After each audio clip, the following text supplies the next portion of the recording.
The Dan Bongino Show.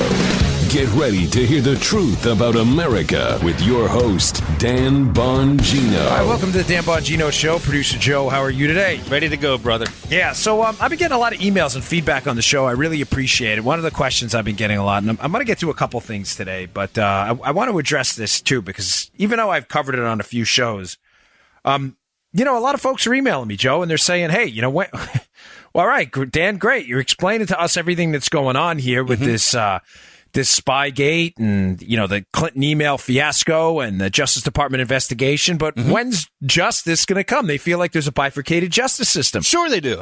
Yeah. Understandable, right? One for us, the great unwashed, and then one for the political bow tie wearing, snot-nosed slobs in D.C. who get away with everything. Yep. Fair question. I'll get to that a little bit today. I also want to talk about an interesting story I haven't gotten to in a while. Cash is leaving the economy in Sweden. And I've warned you about this for a long time. Like, this is big trouble. Cashless society is NG, no good. And I explained this in the show a little while back, but I want to get into it just a little bit today as well, along with some other stuff. We have news of the day. Today's show also brought to you by our buddies at My Patriot Supply. Hey, why is America? Hey, meet me in my office. Remember Happy Days? It was in the bathroom. It must have been some office. I mean, think about it. When someone else was in that office, what were they doing in that office in there? Might have gotten kind of nasty in old Happy Days. Yeah, there's a few lines there. We leave them alone. Yeah. Yeah, you never really saw that in Happy Days, All right, many wise Americans understand the importance of emergency preparedness. I know I do. Yet many don't actually prepare. Why? Well, I'm here to tell you it doesn't have to be difficult. In fact, by taking a few small steps, you can make any crisis seem like an inconvenience. Please don't wait for an emergency to strike and grocery shelves to go empty. This kind of freaked me out a little bit during the hurricane when the local grocery store down here in Florida, obviously we get hurricanes a lot, and the local grocery store started running out of food quick. I said to Paula, you stocked up, right? So make this the day you invest in some food storage for your family. I've told you about My Patriot Supply in the past. These are great people. Love this company. I communicate with them a lot. They've helped me plan for an emergency. I have tons of their emergency food. I buy it myself. I don't even ask them for freebies. I like it so much. And they have a special low price for you that is good this week only. Get each person in your household a 2-week food kit from My Patriot Supply for only $67 each. It's a great price. Thanks, guys, for doing that. Order your kits now, 888-411-8926, or go online to preparewithdan.com. That's preparewithdan.com to see all the details. That's $67 for 2 weeks of emergency food that lasts 25 years. 888-411-8926 or preparewithdan.com. That's 888-411-8926 or preparewithdan.com. Pick up your emergency food supply today. All right. So before I get to the cash story and a little bit on the growing debate over firearms in the country, which I believe is not being done by some on the left in good faith, I want to get to this. Here's why I think you should be patient. Folks, the IG report has not yet been released. I can't say this enough. The IG report, the Inspector General, this guy Horowitz, and just to be clear on what he's doing, because I'm still getting a lot of emails on this, Horowitz is looking into the Hillary email investigation. And the irony of this whole thing, Joseph, is that the IG report into the Hillary email investigation that's disclosed all these irregularities, all of the anti-Trump texts by Strzok and Page, all of the FBI efforts at the management level, it appears to rope Trump in, and all of the efforts to change text in reporting and change 302s and things like that to give Hillary a pass. All of that was uncovered as a result of the IG investigation. The 302s are actually in relation to the Trump campaign. It hasn't been released yet. I'm not going to ask you to be patient with the Attorney General's office and the DOJ forever. Just wait till March, okay? Let's cut a deal, because I love my audience today. Can we make a deal? All right. We're going to handshake on this. There you go. We're shaking hands. Please, just let the IG report come out in March. If nothing happens after that, because I believe the report's going to be damning, and I'll tell you why in a second. If nothing happens after that, you are absolutely right, and we should demand that at that point Sessions step down. But I'm just asking you to be patient. I've got on somewhat decent authority that they know what's up here. Now, a couple things on this. On the change 302s first. I've been telling you forever that the interview with Mike Flynn is critical. The interview at the White House with National Security Advisor Mike Flynn with the two FBI agents is critical because there's a significant amount of evidence now that the FBI agents in the room, I know one specifically, there are very credible allegations that he believed, according to Jim Comey's own words, the former FBI director, that Mike Flynn was telling the truth. Remember? Yeah. Flynn, Joe, was charged with false statements to the FBI, which would make it awfully ironic if he was charged with false statements to the FBI, but the FBI agents that spoke to him thought he was telling the truth. Now, folks, there may be a paper trail here. The IG is on this thing, the Inspector General. This is like the internal affairs for the FBI and the Department of Justice. If in paperwork documented from that meeting, hey, Joe, I'm giving you the wink and the nod. Oh, you see that? Yeah, he's like, no, I really did give him the wink and the nod. Yeah, you did. If there's paperwork generated from that meeting that indicates at all that Flynn either told the truth or they thought he was telling the truth, and the wording of that was changed, just like the wording in the Jim Comey public press hearing on Hillary Clinton that was changed to make her appear less culpable of a crime. If wording was changed, there'll be a paper trail. That, folks, is damning.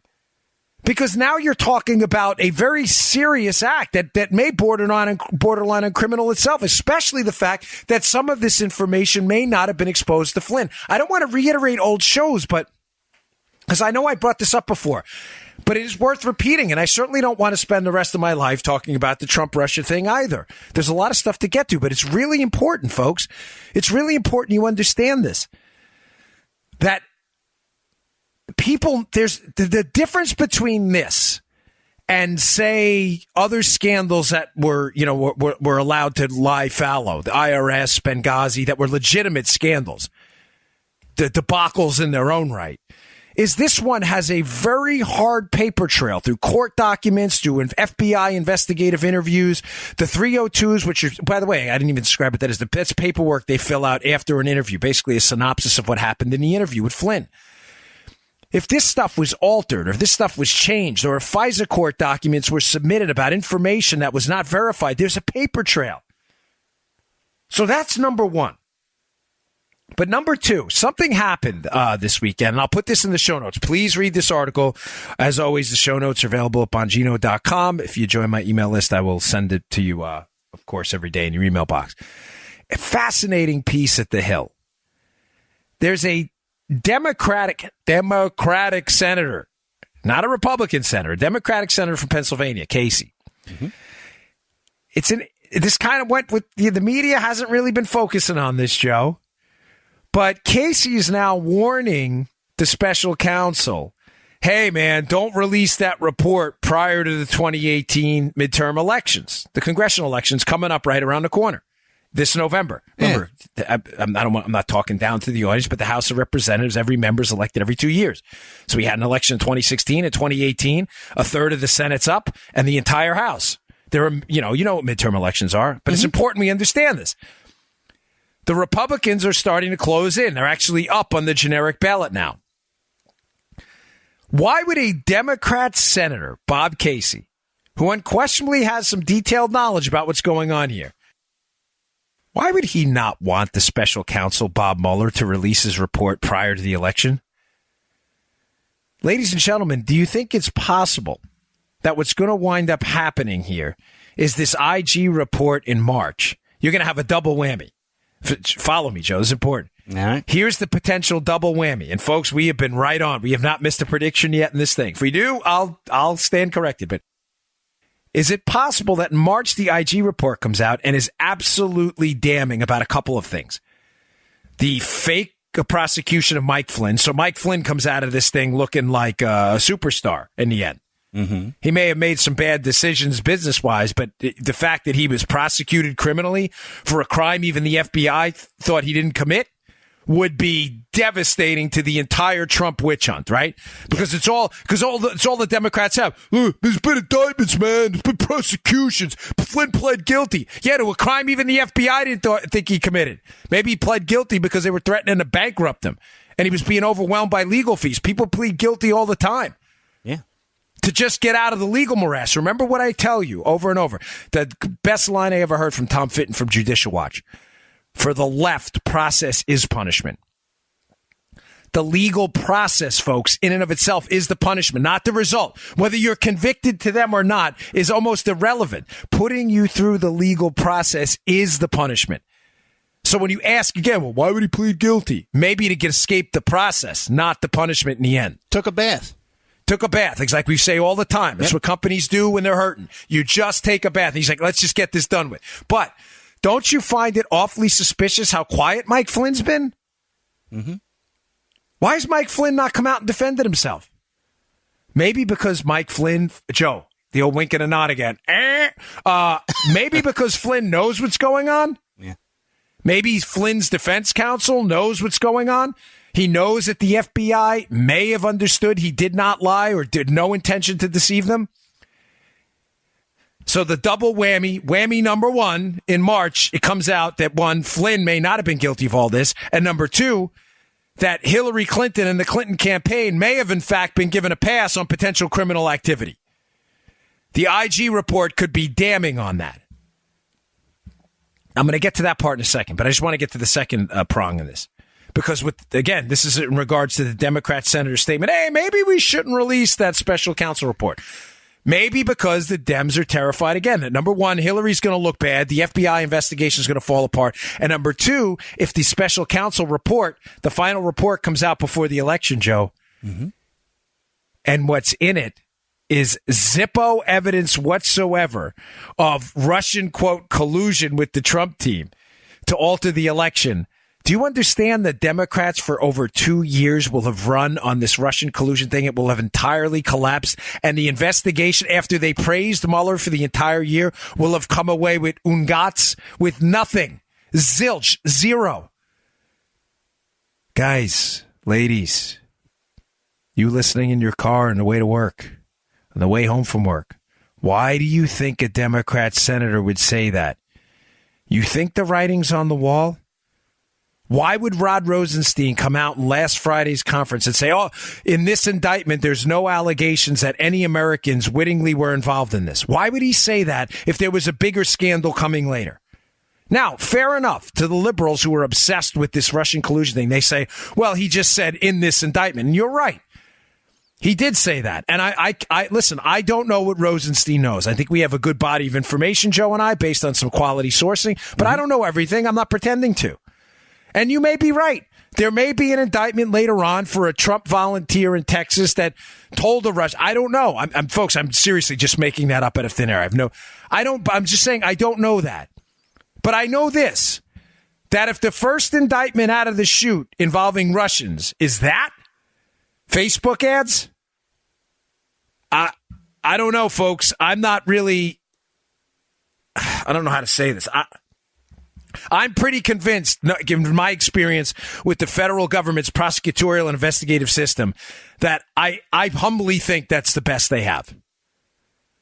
So the double whammy is going to be the IG report that nails Hillary to the wall for getting a pass, nails the Bureau for going after Flynn for something even they believed he didn't do, and then a report gets released by Mueller saying, hey, basically, this is it. This is what we got. The Russians bought Facebook ads, and nobody on the Trump team knew anything about it. They have nothing else. Folks, you can't fabricate evidence. Now, on that first part of this, I have an interesting article I want you to look at the show notes. I'm not sure if it's from Bloomberg. And listen, sometimes I get complaints, why are you putting articles up from Bloomberg? Because some of them are interesting, and I think you may... Listen, I'm not a Bloomberg fan, obviously, but some of these are interesting, and I think you need to know it, and it's far better that you understand the context of what's going on than me hiding stuff from you because they're from, people who... what do you call it? Like websites like that named after people who obviously are not with us ideologically. Right. But it's a pretty good piece. Maybe from Reuters, I don't know. But just check it out. But I do get these complaints, so I feel like I want to address them because you matter to me. Awfully coincidental again this weekend. Oleg Deripaska, remember the names? Oleg Deripaska has left his management role at two enormous companies he is assisting and managing it and part of in Russia. Now, why does that matter to you? Why would that happen this weekend after the Russian indictments? I said to you on yesterday's show that suspiciously